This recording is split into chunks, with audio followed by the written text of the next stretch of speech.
దేవునికి స్తోత్రము కలుగునుగాక. హల్లెలూయా.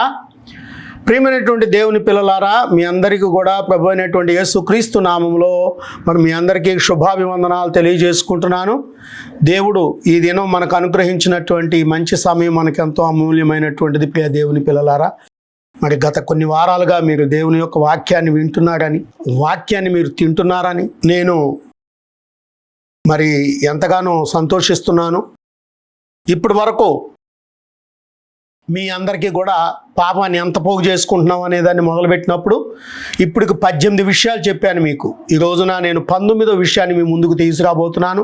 నేను చెప్పబోయేటువంటి అంశం ఏమిటి అనంటే, పైకి భక్తి గల వారి వలె ఉండి దేవుని శక్తిని ఆశ్రయించని వారు. దేవుని శక్తిని ఆశ్రయించని వారు వాళ్ళు ఎలా ఉంటారు? పైకి మాత్రం భక్తి ఉంది, కానీ దేవుని యొక్క శక్తి వాళ్ళ దగ్గర లేదు. కారణం చూడండి. ఇక్కడ తిమోతీయులకు రాసినటువంటి మొదటి పత్రిక 5వ అధ్యాయము 8వ వచనములో నుండి కొన్ని మాటలు. ఇక్కడ ఏమంటాడంటే, ఎవడైనను స్వకీయులను అంటే తన సొంత వాళ్ళని, విశేషముగా తన సొంత వాళ్ళని సంరక్షింపకపోయిన ఎడల వాళ్ళు ఏం చేయాలి? మనము వాళ్ళని సంరక్షించాలి. అంటే నీ సొంత మనుషులు, వాళ్ళు సొంత మనుషుల్ని నువ్వు రక్షించలేకపోయావు కాబట్టి విశ్వాసాన్ని ఏం చేసావంట? నువ్వు త్యాగం చేసావంట. ఏం చేసావు? త్యాగం చేసావు. అంటే ఏంటో తెలుసా? నీ విశ్వాసాన్ని పోగొట్టుకున్నావు. అక్కడ జరిగింది ఏంటంటే, యాకోబు దగ్గరకు వచ్చినప్పుడు ఏశావు తన జ్యేష్ఠత్వాన్ని పోగొట్టుకున్నాడు. దేనికోసం? చిక్కుడుగాయల కూర కోసం. చిక్కుడుకాయల కూరని ఎందుకు అడిగాడు? ఆ టైంలో అతనికి ఆకలి అవుతుంది కాబట్టి. అతనికి ఆ టైంలో ఎందుకు ఆకలి అయింది? అది భోజనం చేసే టైం కనుక. ఆ టైంలో అసలు అంత బాగా ఎందుకు అయింది? వేటకెళ్ళి వేటాడాడు కాబట్టి, ఎక్కడ ఒక వేటలో అతనికి ఆహారం దొరకలేదు కాబట్టి. ఇన్ని పాయింట్లు అక్కడికి వచ్చినప్పుడు ఏం చేశాడంటే, నేను తినేటువంటి నా ఆహారానికి ఈ జ్యేష్ఠత్వం నాకేమన్నా మేలా, ఇదేమన్నా ఉపయోగమా అనుకొని తన తమ్ముడికి జ్యేష్ఠత్వాన్ని అమ్మేశాడు. ఇక్కడ చాలాసార్లు మనం వాక్యం చెప్పేటప్పుడు ఏం చేస్తామంటే, యాకోబు మోసగాడు అంటాం. నేనైతే యాకోబు మోసగాడు కాదు అని చెప్తాను. కారణం ఏంటంటే, యాకోబు మోసం చేయలేదు. అక్కడ ఏమన్నాడంటే, వ్యాపారం చేశాడు. ఏం చేశాడు?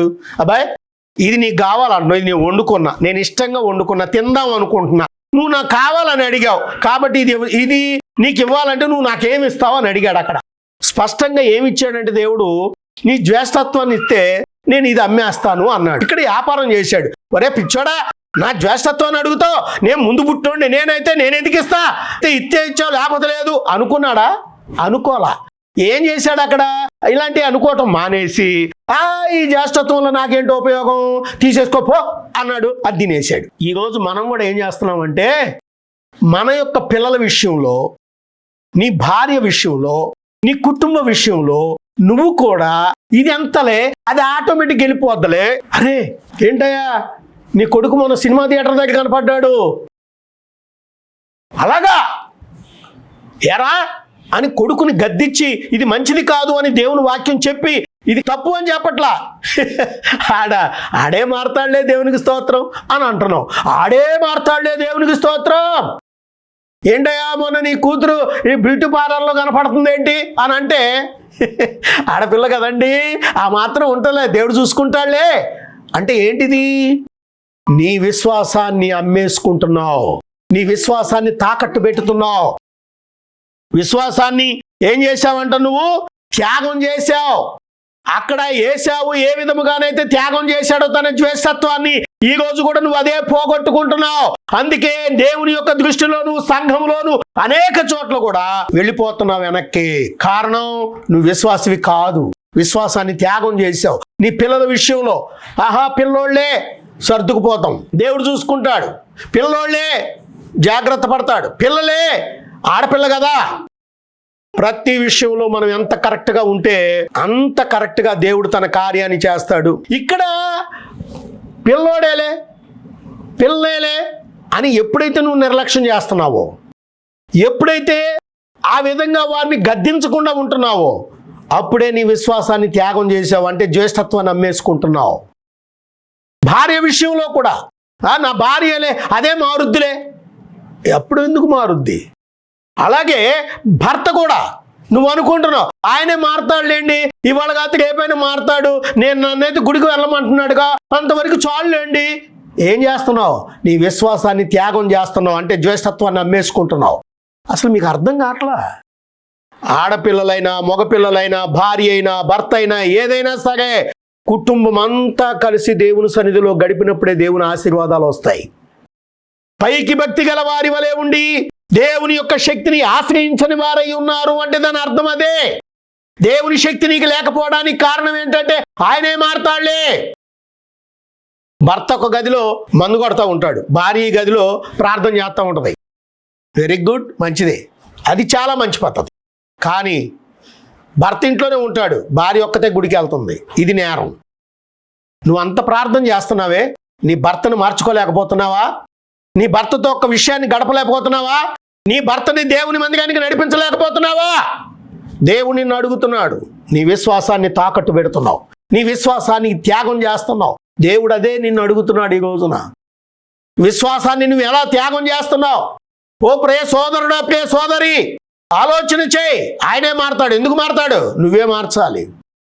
మీ తమ్ముడు ఇంటికి వచ్చాడంటే మాత్రం నేను కాపురం చేయని వెళ్ళిపోతానని చెప్పి మీ ఆయన బెదిరించావే, ఆ మాత్రం నీ భర్తని నువ్వు బెదిరించావు, బామాలు ఏదో చేసి నీ భర్తను గుడికి తీసుకొని వెళ్ళలేకపోతున్నావా? ఆ రోజుల్లో నువ్వు చేసింది మర్చిపోయావా? అంటే నీ సొంత దానికైతేనేమో భర్తలను బెదిరిస్తావా? దేవుని మందిరానికి వెళ్ళడానికైతేనేమో విశ్వాసాన్ని త్యాగం చేస్తావా? నీ పిల్లలు ఎలా పరిశుద్ధులవుతారు? నీ కుటుంబం ఎలా ఆశీర్వదించబడుతుంది? నువ్వు ఏ విధంగా నిలబడగలుగుతావు? ఒక్కసారి ఆలోచించే. దేవుని యొక్క మహాకృప నీలో ఫలించాలి అని అంటే నువ్వు ఆ విశ్వాసాన్ని త్యాగం చేయొద్దు. దేవునికి స్తోత్రము కలుగును గాక. హల్లెలూయా. చూడండి ప్రియ దేవుని పిల్లలారా, 3వ అధ్యాయము 4వ వచనం నుండి చదువుదాం. ఏమంటున్నాడంటే, సంపూర్ణ మాన్యత కలిగి తన పిల్లలను స్వాధీనపరచుకొనుచు తన ఇంటి వారిని బాగుగా ఏలువాడునై ఉండవలెను. ఎవడు ఎలా ఉండాలంట? తన ఇంటి వారిని బాగుగా ఏలుబడి చేసేవాడై ఉండాలంట. బాగుగా అంటే లోకంలో సామెత ఉంటుంది, పెద్దలు అంటూ ఉంటారు, రే చిన్న పామునైనా పెద్ద కర్రతో కొడితేనే గాని దానిలో ఉన్న విషం పోదరా. చిన్న పామే కదా అని చిన్న కర్రతో కొడితే అది పోదు, పెద్ద కర్రతో కొట్టాలి అంటారు. దాని అర్థం ఏంటంటే అది చిన్న సమస్య అయినా దాన్ని పెద్దగా మనం క్రియేట్ చేసి ఇది ఇలా జరిగితే రేపు పొద్దున జరుగుద్ది అని మన పిల్లలకి ఎప్పుడైతే క్రమశిక్షణతో పెంచుతామో అప్పుడు ఆ పిల్లలు అద్భుతంగా పెరుగుతారు. దేవునికి స్తోత్రం కలుగును గాక. చిన్నోడే కదా, చిన్న తప్పేలే అనుకోవద్దు. నువ్వు అలా అనుకున్న రోజున ఖచ్చితంగా నీ జ్యేష్ఠత్వాన్ని పోగొట్టుకున్నట్టే. దేవునికి స్తోత్రం కలుగును గాక. హల్లెలూయా. ప్రియమైనటువంటి దేవుని పిల్లలారా, ఆలోచన చేయండి, ఏం చేస్తున్నావు నువ్వు ఈ రోజున? అందుకని అంటున్నాడు, తన పిల్లలను ఏం చేయాలంట? బాగుగా ఏలుబాడై ఉండాలట. ఎవడైనను తన ఇంటి వారిని ఏలనేరకపోయిన ఎడల అతడు దేవుని సంఘమును ఎలాగు పాలించును? ఈయనేమో పాస్టర్ గారు. సంఘంలో కోడలు రాదు, కొడుకు రాడు, కూతురు రాదు, భార్య రాదు, అల్లుడు రాడు, పిల్లలు ఎవరు రారు, అక్కడే వెళ్తా ఉంటాడు. అదేమనంటే నీ పాస్టర్ గారు నండి అంటాడు, బాగా చెప్తానండి అంటాడు. ఓకే, నువ్వు బాగా చెప్పావు, పర్వాలేదు, ప్రార్థన బాగా చేస్తావు, వెరీ గుడ్, పాటలు పాడతావు, వెరీ నైస్, అంతా బాగుంది.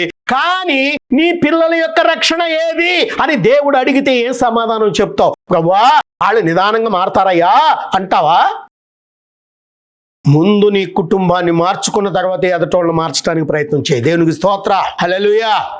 ముందు నీ కుటుంబం అంతా మార్పు చెందాలి, నీ కుటుంబం అంతా దేవుని సన్నిధిలో ఎదగాలి, వాళ్ళు ఫలాభివృద్ధిని పొందాలి.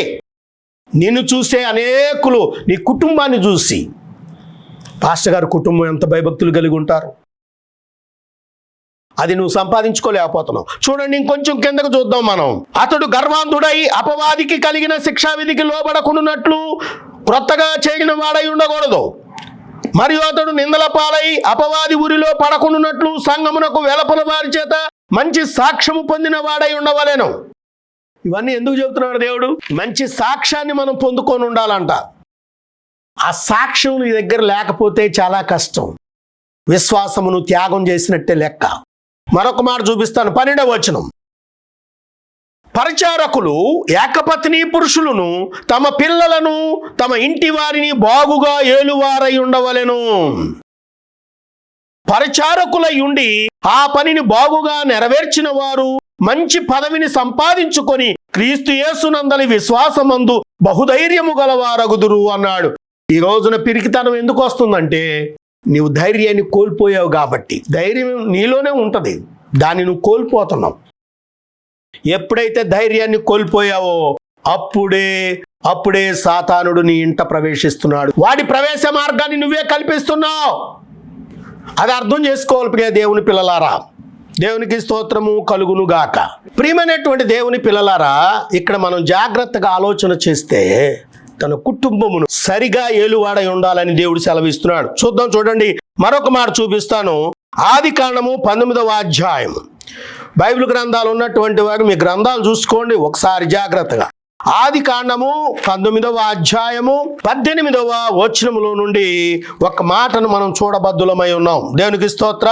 ప్రభువా, అలాగు కాదు, ఇదిగో నీ కటాక్షము నీ దాసుని మీదకు వచ్చినది. నా ప్రాణము రక్షించుట వలన నీవు నా ఎడల కనపరిచిన కృపను గనపరిచితివి. నేను ఆ పర్వతమునకు తప్పించుకొని పోలేను. ఈ కీడు నాకు సంభవించి చచ్చిపోదునేమో.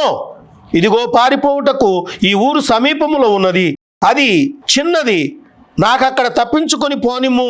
అది చిన్నది కదా, నేను బ్రతుకుదునని చెప్పినప్పుడు ఆయన, ఇదిగో నీవు చెప్పిన ఈ ఊరు నాశనము చేయను.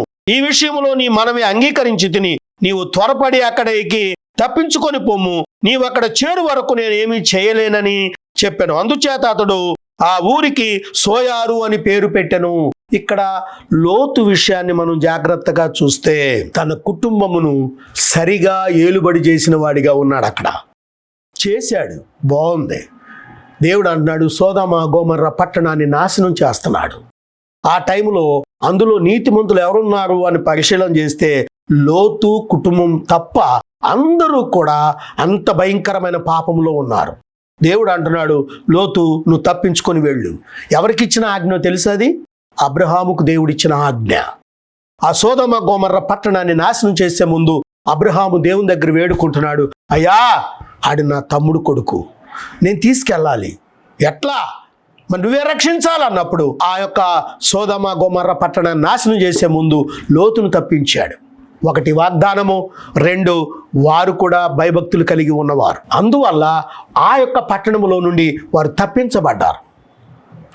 అయితే తొందరపాటు కలిగినటువంటి ఆ యొక్క లోతు భార్య ఉప్పు స్తంభం అయిపోయింది. కారణం ఏంటంటే దేవుడు ఒక మాట చెప్పాడు. ఏం చెప్పాడు తెలుసా? విశ్వాసాన్ని విడిచిపెట్టొద్దు, వెనక్కి తిరిగి చూడకుండా వెళ్ళిపోండి అన్నాడు దేవుడు. ఆమె ఏం చేసింది? విశ్వాసాన్ని ఏం చేసిందండి? తాకట్టు పెట్టింది. విశ్వాసాన్ని ఏం చేసింది? త్యాగం చేసింది. వెనక్కి ఇలా తిరిగింది. ఆ బొమ్మ నేటికి ఉన్నది అని మనకి వినికిడే కాదు, అక్కడికి వెళ్ళొచ్చిన వాళ్ళందరూ చెప్తున్నారు. దేవునికి స్తోత్రము కలుగును గాక. ఇది శాశ్వతమైన దేవుని ప్రేమ. నువ్వు ఎప్పుడైతే విశ్వాసాన్ని తాకట్టు పెడతావో ఉప్పు స్తంభం అయిపోతావు. ఎప్పుడైతే విశ్వాసాన్ని తాకట్టు పెడతావో అప్పుడే నీ జ్యేష్ఠత్వాన్ని పోగొట్టుకుంటావు. ఎప్పుడైతే నీ విశ్వాసాన్ని తాకట్టు పెడతావో అప్పుడే సౌలు వలె నువ్వు కూడా ఆ రాజ్యాన్ని వేరొకళ్ళకి ఇచ్చేయాల్సిన పరిస్థితి వస్తుంది. ఆ యొక్క విశ్వాసాన్ని తాకట్టు పెట్టాడు కాబట్టే, ఆ ప్రజల మాట విన్నాడు కాబట్టే ఏమైపోయింది? ఆయన రాజ్యం పోయింది. అది తన పొరుగువాడైన దావీదుకు వచ్చింది. విశ్వాసాన్ని తాకట్టు పెట్టి తన భార్యల మాట వినడం వలన సొలొమోను పదవీచ్యుతుడిగా మారిపోయాడు. ఆఖరికి దేవుని దృష్టిలోంచి తీసేశాడు దేవుడు. అక్కడ నా కుమారుడైన దావీదు వలె నీ యొక్క హృదయము లేదు కాబట్టి నేను నా కుమారుడికి ఇచ్చిన ఆజ్ఞ చొప్పున ఒకడినైతే నేను ఉంచుతాను, కానీ మిగతా వాళ్ళందరిని తీసేస్తానన్నాడు ఆయన. వాస్తవంగా వాళ్లే ఆ రోజు మాట ఎన్నుంటే ఇజ్రాయేలీలకి 12 రాజ్యాలు వచ్చాయి. ఇప్పుడు మనకు దేవునికి స్తోత్రం కలుగును గాక. ఆ 12 రాజ్యాలు లేవు, ఇప్పుడు ఒకటే రాజ్యం ఉంది. ఏదది? ఇజ్రాయేల్ దేశం. అదొక్కటే. మరి మిగతా ఇప్పుడు గాజా అంటున్నామే, ఆ గాజా, హామాను, ఈ ప్రాంతాలన్నీ ఎవరి? ఇజ్రాయేలీలే. ఎందుకు వెళ్ళిపోయినాయి అవన్నీ? ఎందుకంటే వీళ్ళు చేసిన దోషాన్ని బట్టి ఆ విశ్వాసాన్ని వీళ్ళు తాకట్టు పెట్టారు కాబట్టి. దేవునికి స్తోత్ర. నువ్వు విశ్వాసాన్ని ఇప్పుడే తాకట్టు పెడుతున్నప్పుడు దేవుని పిల్లలారా, పైకి భక్తి గల వారి వలె ఉంటున్నావు కానీ దేవుని శక్తిని ఆశ్రయించట్లేదు. యెహెజ్కేలు గ్రంథం 14వ అధ్యాయము 14వ వచనం నుండి ఒక మాట చెబుతున్నాడు. నోవాహును, దానియేలును, యోబును ఈ ముగ్గురు అలాంటి దేశంలో ఉన్నట్లయితే వారు తమ నీతిని చేత తమను మాత్రమే రక్షించుకొందురు. ఇదే ప్రభువగు యెహోవా వాక్కు. అక్కడ దేశంలోనంట అంత భక్తి లేని జనం మధ్య వీళ్ళు ఉంటే ఎక్కడున్నారంట వీళ్ళు? భక్తి లేని జనం అంట. అంటే పైకి భక్తి గలవారి వలె ఉండి దేవుని శక్తిని ఆశ్రయించని వారు. ఎవరు వాళ్ళు? ఈ వాక్యం చదివే ముందు ఇంకో దగ్గరికి వద్దాం ఒకసారి. కీర్తన గ్రంథం 43వ అధ్యాయాన్ని ఒక్కసారి కనుక మనం జాగ్రత్తగా పరిశీలన చేస్తే ఇక్కడ ఏమంటారు అని అంటే, దేవా నాకు న్యాయము తీర్చుము, భక్తి లేని జనముతో నా పక్షమును వ్యాజ్యమాడుము, కపటము కలిగి దౌర్జన్యము చేయవారి చేతిలో నుండి నీవు నన్ను విడిపించుదువు. నీవు నాకు దుర్గమైన దేవుడవు, నన్ను త్రోసివేసితివేమి? నా శత్రు బాధ చేత నేను దుఃఖాక్రాంతుడనై సంచరింపనేలా. ఇక్కడ మాట్లాడుతూ ఉన్నాడు. ఎక్కడ ఎందుకు న్యాయం తీర్చాలంట? భక్తి లేని జనం దగ్గర ఉన్నాడు. భక్తి లేదంట అంటే, కానీ వాళ్ళందరూ భక్తులే. అంటే ఏమి పోగొట్టుకున్నారు? విశ్వాసాన్ని తాకట్టు పెట్టిన వాళ్ళు. భక్తి లేని జనం మధ్యలో ఉన్నానయ్యా, నన్ను రక్షించు అంటున్నాడు. అలాంటి వాళ్ళల్లో ఇక్కడ నోవాహు, దానియేలు, యోబు ఈ ముగ్గురు ఆ ఊర్లో ఉంటే వాళ్ళు మాత్రమే రక్షింపబడతారంట. మిగతా అంతా కూడా ఏమైపోద్ది? పోయింది. ఇదే దేవుడు మాట్లాడుతున్నాడు. ఇక్కడ విషయం ఏంటంటే, నువ్వు ఎంత విధిగా చేసుకుంటూ వచ్చినా నీ భక్తి మాత్రమే నిన్ను రక్షిస్తుంది, కానీ ఎదట వాళ్ళని రక్షించదు. అందుకని అంటాడు, నువ్వు విశ్వాసమును తాకట్టు పెడుతున్నావు. దేవునికి స్తోత్రము కలుగునుగాక. హల్లెలూయా. ప్రియమైన దేవుని పిల్లలారా, మనం విశ్వాసమును ఏమాత్రము కూడా తాకట్టు పెట్టు వారిగా ఉండకూడదని ప్రభు పేరట నేను మీకు మనవి చేస్తున్నాను. దేవునికి స్తోత్ర. ప్రియమైనటువంటి దేవుని పిల్లలారా, ఇక్కడ మనం విశ్వాసాన్ని మనం ఏం చేసాము అని అంటే, మనం విశ్వాసాన్ని తాకట్టు పెట్టిన వారమై ఉన్నాం. విశ్వాసములో ఏమాత్రము కూడా మనము ముందుకు కొనసాగలేనటువంటి వారిగా కనబడతా ఉన్నాం. అందుకని దేవుడు ఇక్కడ మాట్లాడుతున్నటువంటి మాట ఏం చేస్తున్నాడు అని అంటే, ఇదే 14వ అధ్యాయములో మనం ఆలోచన చేసినప్పుడు ఒక మాటను దేవుడు మనకు తెలియజేస్తున్నాడు. 14వ అధ్యాయం 7వ వచనంలో మనం ఒక విషయాన్ని చూద్దాం. ఇక్కడ ఇశ్రాయేలీయులలోను వారి దేశములలో నివసించు పరదేశులలోను ఎవరైనా నన్ను అనుసరింపక నాకు అన్యులై తమ మనసున విగ్రహములను నిలుపుకొని తమకు దోషము కలుగజేసుకొని అభ్యంతరములను తమ ఎదుట పెట్టుకొని తమ నిమిత్తమై నా యొద్ద విచారణ చేయవలెనని ప్రవక్త యొద్దకు వచ్చిన ఎడల యెహోవానగు నేనే స్వయముగా వారికి ప్రత్యుత్తరం ఇచ్చేదను. మన మనసులో ఏమున్నాయంట? నీలో నిజంగా భక్తి లేకపోతే ఏముంటది? అభ్యంతరాలు ఉంటాయి. భక్తి లేనోడికి ఉండేది ఏంటిది? అభ్యంతరం. విశ్వాసం లేనోడికి ఉండేది ఏంటిది? అభ్యంతరం. ఎందుకంటే అవుదా, అవునా అంటారు. అంటే ఏంటది? అభ్యంతరం. నువ్వు అభ్యంతరాలు కలిగి ఉన్నావు. నువ్వు అభ్యంతరాలు కలిగి ఉన్నావు కాబట్టి దేవుని యొక్క కోపము నీ మీద మండుకుంటుంది. అందుకే ఇక్కడ మత్తయి సువార్తలో కూడా మనం జాగ్రత్తగా పరిశీలన చేస్తే ప్రభు ఒక మాట మాట్లాడుతున్నాడు. ఆయన ఏమని మాట్లాడాడు? ఇక్కడ మనం చూస్తే ప్రియ దేవుని పిల్లలారా, 18వ అధ్యాయంలో మనం చదివినప్పుడు మత్తయి సువార్తలో దేవుడు సెలవిచ్చినటువంటి మాట, నా యందు విశ్వాసముంచు ఈ చిన్నవారిలో ఒకరిని అభ్యంతరపరచువాడెవడో వాడికి మెడకు తిరగటరాయి కట్టబడి మిక్కిలి లోతైన సముద్రంలో ముంచివేయటం వానికి మేలు. విశ్వాసము కలిగినటువంటి పిల్లలంట వీళ్ళు దూరంగా పెడుతున్నారు. వెళ్ళి అవతలకి. అలాంటి వాడిని అంటున్నాడు, ఏం చెప్పాలంట? వాడి మెడకి తిరగటరాయి కట్టి తీసుకెళ్లి సముద్రంలో, లోతైన సముద్రంలో పడేయాలంట. లోతు తక్కువ ఉంటే మళ్ళీ అడి ఈదుకొని వస్తాడో ఎట్లా వస్తాడో మరి దేవుడు ఆలోచించి లోతైన సముద్రంలో పడేయాలంటున్నాడు. విశ్వాసము. ఇప్పుడు నేను చెప్పేది, పైకి భక్తి గల వారి వల్ల ఉండి దేవుని శక్తిని ఆశ్రయించనటువంటి నీ విశ్వాసాన్ని నువ్వు తాకట్టు పెడుతున్నావు. దేవునికి స్తోత్ర. ఈ విషయంలో నీవు అభ్యంతరం కారణంగా ఉంటావు. అభ్యంతరము. మరొక మాట అంటాడు, అభ్యంతరముల వలన లోకమునకు శ్రమ, అభ్యంతరములు రాక తప్పదు గాని ఎవని వలన అభ్యంతరములు వచ్చునో ఆ మనుషునికి శ్రమ. ఎవడి వల్ల అభ్యంతరాలు వస్తే వాడికే శ్రమ. ముందు ఇది ఆలోచించాలి మనం. అభ్యంతరముల వలన మనుషులకు శ్రమలు రాకుండా పోవు, కానీ ఎవని వలన అభ్యంతరములు వచ్చునో ఆ మనుషునికి శ్రమ. మనం శ్రమలు ఎందుకు కొని తెచ్చుకోవాలండి? ఆ మాట మనకు అవసరమా? శ్రమను ఎందుకు తెచ్చుకోవాలి? శ్రమను తెచ్చుకొని మనం ఎందుకు ఆ విధమైనటువంటి విధానంలో పడిపోవాలి? ఈ ఒక్కటి ముందు మనం జ్ఞాపకం చేసుకోవాలి. దేవునికి స్తోత్రము కలుగునుగాక. హల్లెలూయా. అందుకనే దేవుడు చాలా స్పష్టంగా యేసు ప్రభు కూడా మనకు తెలియజేస్తా ఉన్నాడు. ఆయన తెలియజేసినటువంటి ఏ ఒక్క మాట కూడా అది పోయేది కాదు. అందుకని మనం అవిశ్వాసులుగా ఉండొద్దు. నువ్వు దేవుని యొక్క భక్తిని పరిపూర్ణమైనటువంటి భక్తితో నింపుకోవాలి. ఆ విధంగా ఉండాలని దేవుడు మాట్లాడుతూ ఉన్నాడు. మరి నువ్వు ఎంతవరకు నువ్వు వెళుతున్నావో ఆలోచన చేయమని దేవుడు మనతో మాట్లాడుతున్నాడు. ప్రియ దేవుని పిల్లలారా, మరొక మాటను నేను మీకు చూపించాలని ఆశపడుతూ ఉన్నాను. దేవునికి స్తోత్రము కలుగునుగాక. హల్లెలూయా.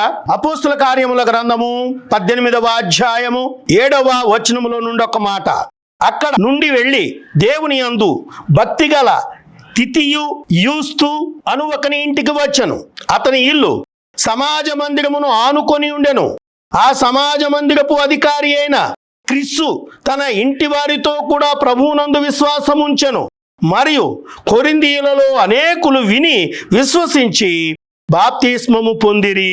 దేవునికి స్తోత్రము కలుగునుగాక. ఇక్కడ ఈ విషయాన్ని గనక మనం జాగ్రత్తగా ఆలోచన చేస్తే ప్రియ దేవుని పిల్లలారా, ఇక్కడ శిల తిమోతి కూడా మకదోనియోనుకుండి వచ్చినప్పుడు పౌలు వాక్యం బోధించుటయందు ఆతురత గలవాడై యేసే క్రీస్తుని యూదులకు దృఢంగా సాక్ష్యం ఇస్తూ వెళ్ళినప్పుడు వీళ్ళు భక్తిగల తితియు యూస్తు అను ఒకడి ఇంటికి వచ్చారంట. తితియు యూస్తు అనేటువంటి వాడి ఇంటికి వచ్చారంట. వాళ్ళ ఇంటికి వచ్చినప్పుడు అతను భక్తి గలవాడంట. అతను సమాజ మందిరానికి పక్కనే ఉందంట. ఇతని యొక్క భక్తిని బట్టి సమాజపు అధికారి మారిపోయాడంట. సమాజపు మందిరం పక్కన ఉంది. ఇతని భక్తి వలన ఆ కుటుంబమే మార్పు వచ్చింది. మరి నీ భక్తి వలన నీ పక్క కుటుంబాలు మారుతున్నాయా? నీ కుటుంబం మారుతుందా? నీ ఇల్లు మారుతుందా? నీ సమస్యలు మారుతున్నాయా? ఏది మారట్లేదు. ఎందుకంటే నిన్ను చూసి వాళ్ళు కూడా చెడిపోతున్నారు. దేవునికి స్తోత్రం కలుగునుగాక. నీ నోట అపవిత్రత యావత్తు తాండవిస్తుంది. దాంట్లో నుంచే నీ యొక్క విధానాలు ముందుకు కొనసాగబడతా ఉన్నాయి. కనుక దీన్ని గుర్తుపెట్టుకొని ఆ యొక్క భక్తి కలిగినటువంటి ఆ యొక్క వ్యక్తి వలన ఆయా సమాజపు మందిరపు అధికారి మారాడట. ఆ ఊర్లో ఉన్నటువంటి కొరింథీయులందరూ కూడా మారుమనసు పొంది బాప్తిసం తీసుకున్నాడంట. ఇక్కడ మనం చూస్తే నీ భక్తి ఏ పాటిది? నీ భక్తి ఎలా ఉంది? నీ భక్తి దేవునికి ఇష్టంగా ఉందా? నీ భక్తిని నీవు సరైన రీతిలో ఉపయోగించుకుంటున్నావా? ఇవన్నీ కూడా మనం ఆలోచన చేస్తే ఏ ఒక్కదానిలో కూడా మనము సిద్ధపాటు కలిగి లేము అని గుర్తుపెట్టుకోవాలి. దేవునికి స్తోత్రం కలుగునుగాక. ప్రియమైనటువంటి దేవుని పిల్లలారా, మనము సిద్ధపాటు కలిగి ముందుకెళ్ళాలంటే నీవు దేవుని యొక్క రాజ్యమునకు వారసత్వపు హక్కును కొనుక్కోవాలి. నువ్వు దేవునికి స్తోత్రం. ఏం కొనుక్కోవాలి? వారసత్వపు హక్కును కొనుక్కోవాలి. ఇది కొనాలి అనంటే నీ భక్తిని పెంపొందించుకోవాలి. నీ భక్తిలో ఉన్నటువంటి శక్తిని అనేకులకు నువ్వు చూపించాలి. ఆ విధంగా దేవుని యొక్క రాజ్యానికి నువ్వు వారసుడిగా ఉంటావని ప్రభు పేరట నేను మీకు మనవి చేస్తూ ఈ నా మాటలు ముగిస్తున్నాను. మన మధ్యలో ఉన్నటువంటి పాస్టర్ గారు మనల్ని ప్రార్థనలో నడిపిస్తారు. దేవునికి స్తోత్రము కలుగునుగాక. దేవుని స్తోత్రాలు. సంఘాన్ని మీ అందరికి వందనాలు చెల్లిస్తున్నాం. మరి ఇప్పటి వరకు మీరు వాక్యం విన్నారని మేము ఆశిస్తున్నాం. విన్న వాక్యాన్ని విడిచిపెట్టకుండా మరి ఎన్నో విషయాలు దేవుడు మరి మన మధ్యలో మరి సేవకుని నిలబెట్టి అన్ని మర్మాలు మనకు తెలియచేశాడు, మాట్లాడి ఉన్నాడు. మరి విశ్వాసాన్ని మనం తాకడ పెట్టేవాళ్ళుగా కాకుండా మేము విశ్వాసాన్ని పెంపొందించుకునే వాళ్ళుగా ఉన్నారని ఉందామని ఆశిస్తున్నాను. మీరు కూడా ప్రార్థన చేయండి. విన్న వాక్యానికి లోబడండి. ప్రార్థన చేసి స్తోత్రములు నాయన, స్తోత్రములు మహాగణుడానికి స్తోత్రములు, మహోన్నతుడానికి స్తోత్రములు, సర్వశక్తిమంతుడానికి స్తోత్రాలు నాయన. నీకు వందనాలు చెల్లిస్తున్నాను ప్రభా. యాకోబులో నుంచి ప్రభా మోసగాడు అని అంటారని నాయన తండ్రి, మోసగాడైతే కాదు ఆయన తన విశ్వాసాన్ని ఇలాగు నాయన తండ్రి అని ఆ వాక్యానుసారంగా వివరించి ఉన్నాడు ప్రభా. మేము నాయన వాక్యాన్ని విడిచిపెట్టి ప్రభా లోకం వెంబడికి నాయన పరుగులు తీసేవారుగా ఉన్నారు తండ్రి. విశ్వాసాన్ని నిజంగా అనేక చోట్ల తాకడ పెడుతున్నారు ప్రభా. వారు కోల్పోతున్నారు నాయన. నీకు స్తోత్రాలు ప్రభా. మేము భక్తులము, మేము విశ్వాసము అని చెప్పుకుంటున్నారు కానీ నాయన వారిలో విశ్వాసం లేదు ప్రభా. నీకు స్తోత్రాలయ్యా. ఒక్కసారి మీరు జ్ఞాపకం చేసుకున్నట్టు బిడ్డల్ని మీరు దర్శించండి నాయన. మాట్లాడండి తండ్రి. నీకు స్తోత్రాలు. అనేక నాయన చోట్ల అనేక స్థలాల్లో నాయన రేడియోల ద్వారా, టీవీల ద్వారాగా నాయన తండ్రి, సెల్ ఫోన్ల ద్వారాగా నాయన, ల్యాప్టాప్ల ద్వారాగా నీ సువార్త ప్రకటించబడుతుంది నాయన. విలువగా ప్రకటించబడుతుంది ప్రభా. నాయనా నీకు స్తోత్రాలు. ఆ యొక్క మాటలు విని వ్యర్థపరచట కాదు కానీ ప్రభా వాక్యానుసారంగా నడుచుకుంటకు నీ కృప దయచేయి నాయన. వాక్యానికి లోబడి లోబడే బిడ్డలుగా చేయి నాయన. వారి జీవితాలు సరి చేసుకునే బిడ్డలుగా చేయి నాయన. వారి జీవితాలు మార్పు తెచ్చుకునే బిడ్డలుగా చేయి నాయన. స్తోత్రం. నీకు వందనాలయ్యా. అటు బిడ్డలు మీరు దర్శించమని అడుగుచున్నాను తండ్రి. నీకు స్తోత్రాలు. శ్రమలోకి విడుదల దయచేయి నాయన. నీకు స్తోత్రాలు. రోగులై ఉంటే మీరు స్వస్థపరచండి నాయన. నీకు స్తోత్రాలు ప్రభు. యేసయ్యా నీకు వందనాలు చెల్లిస్తున్నానయ్యా.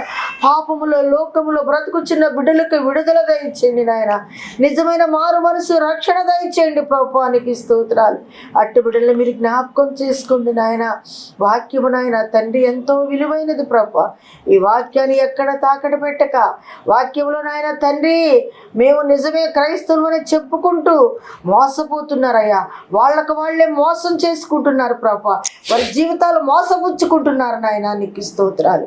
అట్టు బిడ్డల్ని మీరు క్షమించి రక్షించమని అడుగుచున్నాను. అట్టు బిడ్డలకు రక్షణ దయచేయమని అడుగుచున్నాను. నిజమైన మారు మనసు దయచేయమని అడుగుచున్నాను తండ్రి. నీకు స్తోత్రాలయ్యా. మీరు జ్ఞాపకం చేసుకోండి నాయన. వాక్యం చెప్పు నీ దాసుని కూడా మంచి ఆసక్తిని నాయన ఇచ్చినందుకే నీకు వందనాలు. మంచి శక్తిని బలమును ఆరోగ్యము దయచేయండి. ఇంకా అనేక స్థలాల్లో వాడబొట్టకు నీ కృప దయచేయండి. మీరు వాడుకోండి నాయన. నీకు స్తోత్రాలు. ఎట్టు విలువైన సమయాన్ని ఇచ్చినందుకే నీకు స్తోత్రాలు ప్రభా. గొప్ప దేవా నీకు వందనాలు చెల్లిస్తున్నానయ్యా. ఎంతో ఖర్చుతో కూడుకున్నది ప్రభా. నాయనానికి స్తోత్రాలు ప్రభా. అయ్యా ప్రతి వారం చెప్పబడుచు నీ వాక్యాన్ని ప్రభా అనేక మంది బిడ్డలు వింటున్నారని మేము ఆశపడుచున్నాం. అయ్యా నీకు స్తోత్రాలు ప్రభా. నీకు వందనాలు అయ్యా. బిడ్డలు విని నాయన విడిచిపెట్టక వాక్యానికి లోబడి బిడ్డలుగా ఉంటకు సహాయం ఇచ్చేయమని నీకే వందనాలు స్తోత్రాలు చెల్లించుకుంటూ ఈ మాటలు చెప్పిన నీకు దాసుని కూడా మీరు ఎత్తి పట్టుకోమని ఈ మనవలని నీ సన్నిధిలో చేర్చుకోమని యేసయ్య పరిశుద్ధ నామంలో అడిగి వేడుకుంటున్నాం తండ్రి. ఆమేన్. తండ్రి అయిన దేవుని దీవెన, కుమారుడైనటువంటి యేసుక్రీస్తు వారి కృప, పరిశుద్ధాత్మ దేవుని సన్నిధి సహవాసము కుడి వచ్చిన బిడ్డలకు భూలోకములో ఉన్న సకల పరిశుద్ధులకు చేరి వచ్చిన వారికి కుడి వచ్చిన వారికి సంఘానికి మరి ముఖ్యముగా ఈ యొక్క టీవీల ద్వారాను అలాగే ప్రభు ఇదిగో తండ్రి మరి నాయన వాట్సాప్ల ద్వారా గాను అలాగే నాయన యూట్యూబ్ల ద్వారా గాను అలాగే ప్రభు ఇదిగో ట్యాబుల ద్వారా గాను నాయన ఇదిగో ప్రభు మరి అనేకమైనటువంటి నాయన అయా ఇదిగో తండ్రి విధానాలుగా నీ బిడ్డలు నాయన ఇదిగో ప్రభు అయా ట్విట్టర్ ద్వారాను అలాగే ప్రభు ఇదిగో తండ్రి నాయన ఫేస్బుక్ ద్వారా అయా అందరి మాయన ఈ వాక్యాన్ని వింటున్నారు. ప్రతి ఒక్క బిడ్డను కూడా నాయన మీరు జ్ఞాపకం చేసుకొని వాక్యమునకు లోబడి వాక్యానుసారమైన జీవితాన్ని కలిగి నడిచి జీవించినట్లుగా సదా తోడై నడిపించమని యేసునామములో అడుగుచున్నాము తండ్రి. ఆమేన్. యేసు రక్తమే జయం, సిలువ రక్తమే జయం. ప్రభు క్రీస్తు యేసునామమునకు సంపూర్ణ విజయం కలుగును గాక. ఆమేన్, ఆమేన్, ఆమేన్. మీ అందరికీ వందనాలు. నా పేరు యవన్ విజయ్. నా కోసం చెల్లి కోసం బాగా బాధించండి. ఆమె బాగున్నారా? మీరు మా కోసం బాధించండి. మీకోసం మేము బాధించేస్తాం. మా ఫోన్ నంబర్ 9600097796 నెంబర్కి ఫోన్ చేయండి. అందరికి వందనాలు. ఆమె దేవుడు దీవించుగాక. ఆమె